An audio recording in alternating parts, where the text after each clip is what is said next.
une petite lecture, si vous avez ce qu'il faut avec vous. C'est dans le psaume 23, rassurez-vous. Il est très connu, on l'a même mémorisé. C'est un psaume extraordinaire. D'abord, il faut savoir que c'est la perle des psaumes. Et une perle, on peut la découvrir. Vous savez qu'une perle prend sa valeur avec la luminosité et la personne qui porte la perle. Donc il y a un rapport étroit entre la perle des psaumes et le psaume 23. Et je vous propose seulement 3 versets. C'est en intro. L'Éternel est mon berger, je ne manquerai de rien. Il me fait reposer dans de verts pâturages. Il me dirige près des eaux paisibles. Il restaure mon âme. Il me conduit dans les sentiers de la justice à cause de son nom. Amen. Nous avons lu un texte fondamental. Nous avons ici le berger poète. Mais ce qui est extraordinaire dans cette lecture, c'est que David, il y a une symbiose entre Dieu, David et son troupeau. Et tout ça, c'est merveilleux parce que lui, il s'est mis à la place du troupeau qu'il gardait quand il était encore appelé le fils d'Isaïe, le Bethléemite. Ainsi, nous avons ici quelque chose qui est fort. C'est le berger poète qui devient roi poète et qui maintenant demeure le poète de notre âme. À cause de sa justice, j'ai tout pleinement en lui, le Seigneur des Seigneurs. Amen. Il y a des faux bergers, Jésus met en garde le peuple dans l'Évangile, que des mercenaires mal payés, bien sûr, ne prennent pas garde au troupeau. Ils sont capables de le disséminer, de prendre garde à rien. Et c'était justement pour signifier que lui, il est, il demeure, et il demeurera toujours notre bon berger, celui qui donne sa vie pour ses brebis. Et cela, c'est un contrat non pas temporel, mais qui a une répercussion jusque dans l'éternité. Il restera le même, un berger. Un berger. Béni soit Dieu. Il y a aussi cette pensée, je ne manquerai de rien. Je ne manquerai pas d'être aimé. Vous connaissez ce verset dans Jean 4,8. Dieu est amour. Je ne manquerai de rien. Très souvent, on se sent comme attristé, un peu moins aimé.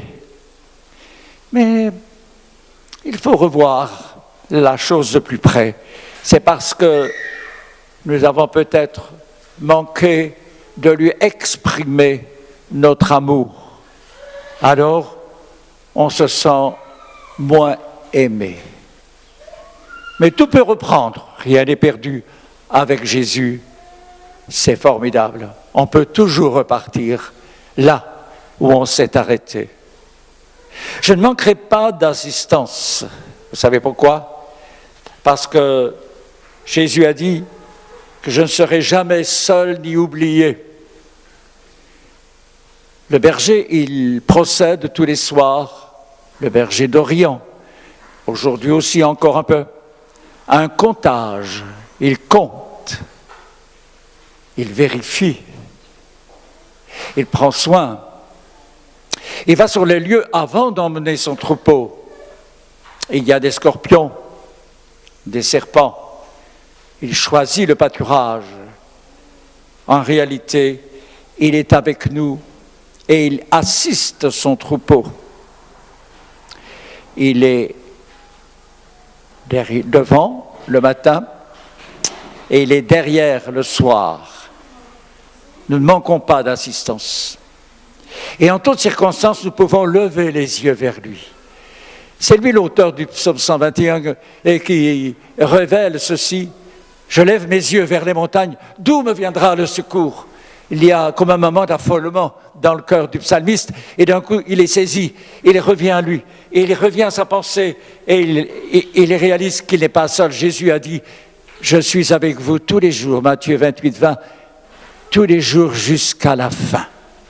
Donc, si nous, notre vie, elle aura un terme final, nous savons que lui, il est éternel. Et il va prendre soin de toutes les générations qui vont nous succéder parce qu'il est Dieu, parce que c'est un berger. Je ne manquerai pas non plus de direction. Et la direction, c'est important lorsqu'on en manque un petit peu de direction. Et oui, dans le psaume 32, je fais la lecture pour vous, si vous voulez. Dieu dit au verset 8, « Je t'instruirai et te montrerai la voie que tu dois suivre. Je te conseillerai, j'aurai le regard sur toi. » Mais il y a une condition, c'est le verset suivant. « Ne soyez pas comme un cheval ou un mulet sans intelligence. » Qu'est-ce qu'on fait avec ceux-là? On les bride avec un frein et un mors. On leur met en travers comme ça, afin qu'ils ne s'approchent point de toi. Voilà, je te montrerai, je te conduirai, je prendrai soin de toi, mais toi, prends soin de ce que je te dis. Ne sois pas un insensé. J'ai besoin de direction. Oui, parfois dans notre cheminement, avez-vous réalisé qu'il faut être recadré? Les brebis du troupeau de David étaient un peu faux-folles.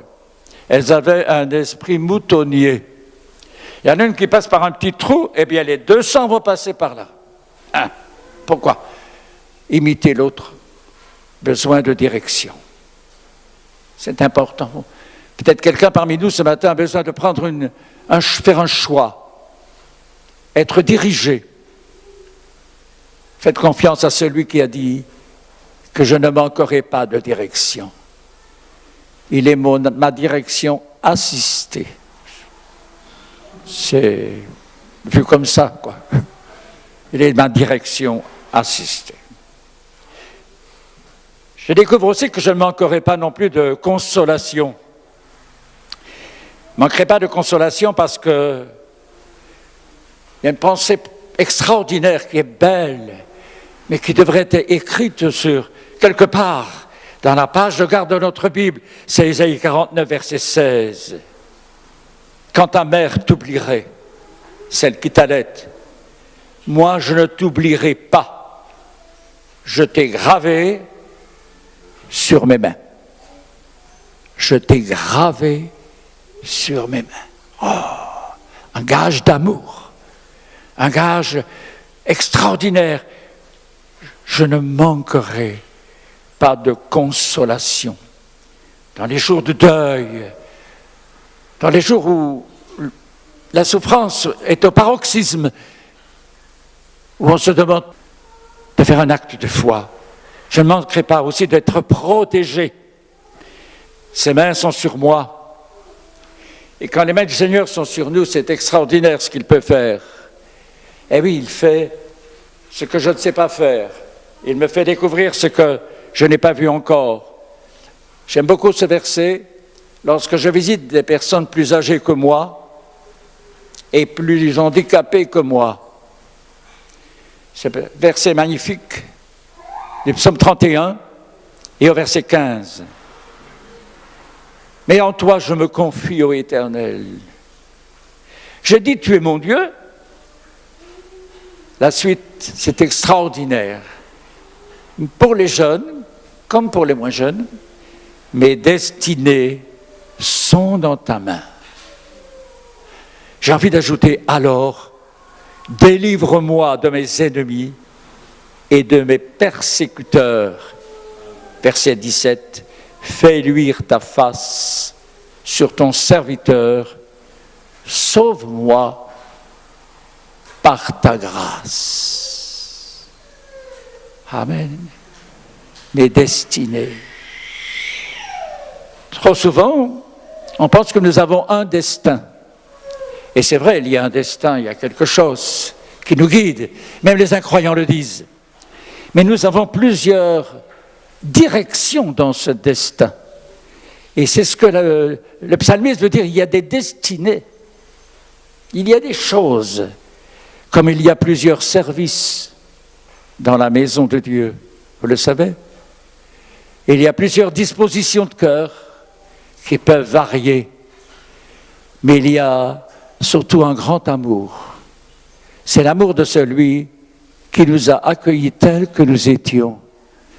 L'Éternel est mon berger, je ne manquerai de rien. Ses mains sont sur moi et il m'enveloppe. Pour la suite, ou pour le départ, ou pour le nouveau départ, ça peut arriver aussi qu'on reprend un autre départ, un bon. Je ne manquerai pas de surveillance rapprochée. Il est là. De plus en plus, nos médias nous inondent de ces hommes politiques qui se rencontrent. Les choses vont très mal pour le monde. C'est pourquoi ils se retrouvent et ils parlent et ils essaient de remédier à la catastrophe, enfin, au signe prophétique, plus exactement. Mais je suis toujours étonné de voir toute cette protection, surveillance rapprochée. Avez-vous vu tous ces messieurs avec une oreillette derrière le président, derrière celui-ci? Il n'y en a pas un, il y en a 4 ou 5. Nous avons aussi une surveillance rapprochée.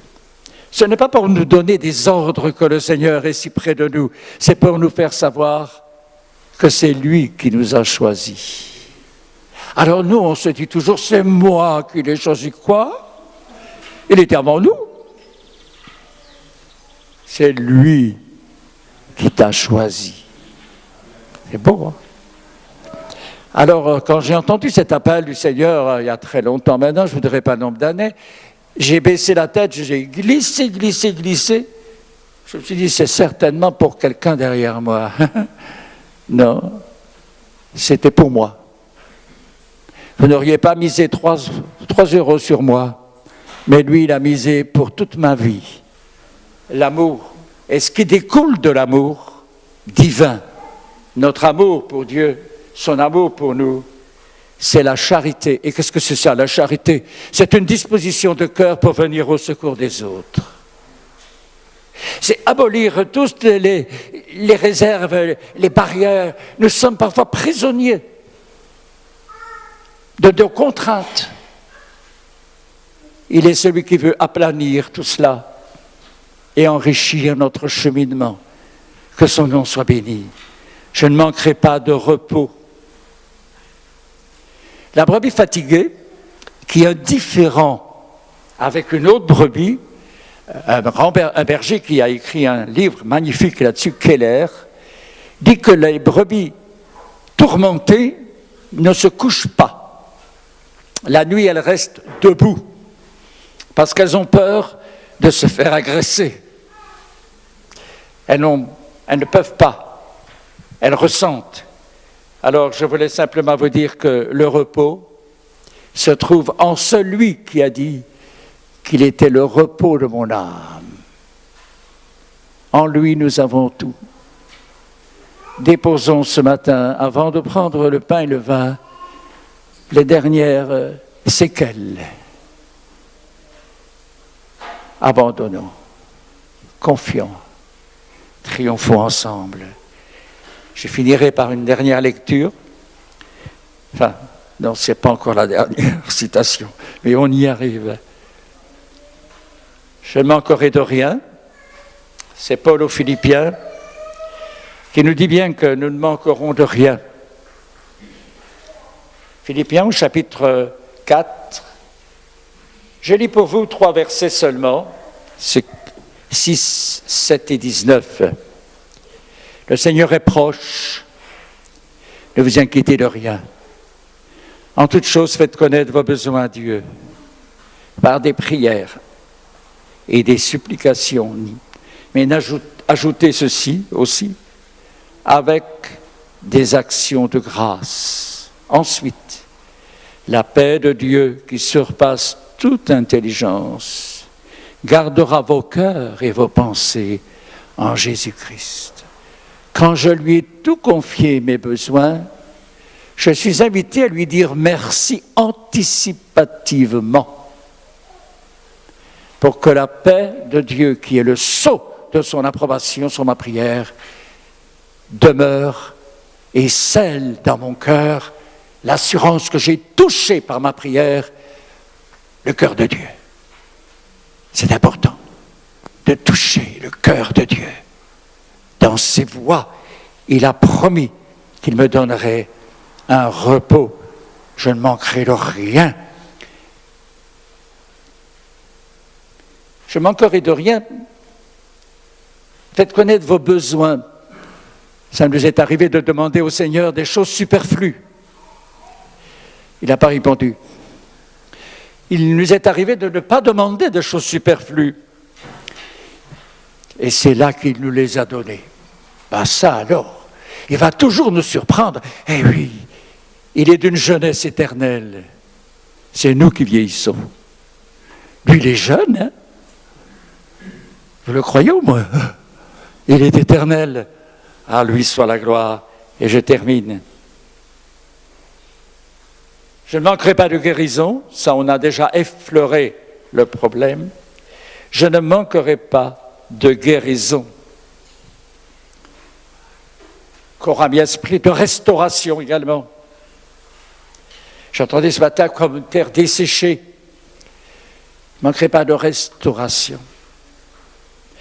Il y a des déserts qui refleurissent suite à une pluie abondante, c'est tous les 10 ans. Et c'est curieux, elle fleurit. Il fleurit le désert. Ce sont où les graines? Enfouies. Mais quand l'eau vient, tombe, c'est merveilleux. C'est un jardin arrosé. C'est promis dans Ésaïe, tout cela. Relisez Ésaïe, c'est le plus poétique et le plus actuel. Il restaure mon âme. Ah, on y arrive.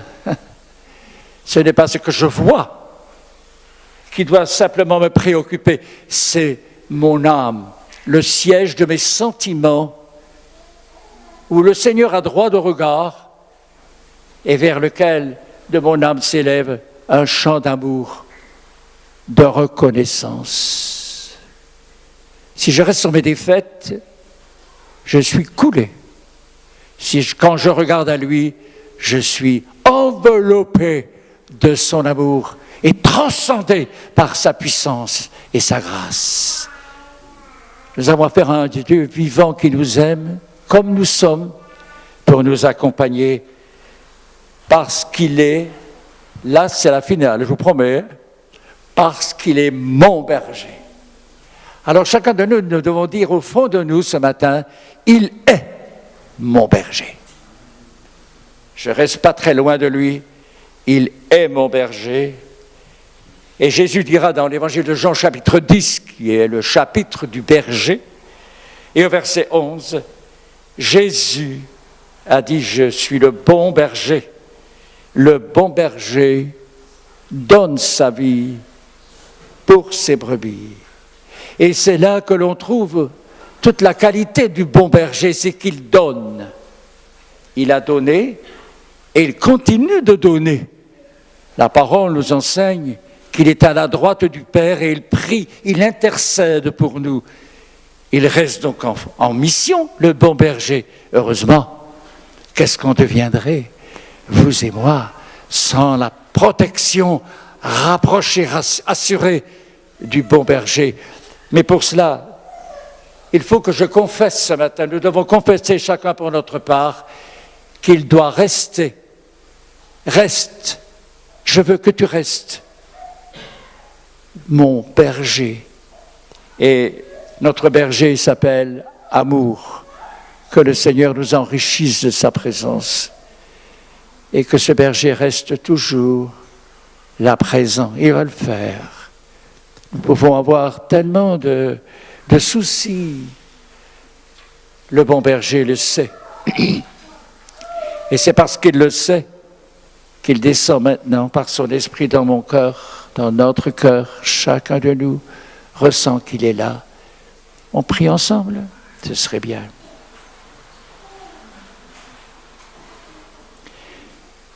Seigneur, nous te reconnaissons comme étant notre berger, celui qui d'un regard et d'un geste peut tout changer. Nous sommes ce que nous sommes parce que notre temps temporel ne nous permet pas d'être toujours en super forme. Mais toi, le berger d'amour, tu es celui qui veille, qui agit et qui prévoit pour nous des jours meilleurs. C'est parce que tu es là, Seigneur, si près de nous ce matin, que notre cœur se réjouit et te dit, oui, je veux rester sous ton regard, sous ta houlette, ton bâton. Instruis-moi, Esprit Saint, conduis-moi sur le chemin que je dois prendre, précède-moi. Reste à mes côtés et comme le berger, fais-nous rentrer plus rapidement dans la maison quand le danger nous presse de toutes parts. Merci de l'avoir fait pour beaucoup et de le programmer pour beaucoup encore. Merci Seigneur Jésus pour ton amour, ta présence, tes promesses sont pour chacun de nous. Amen.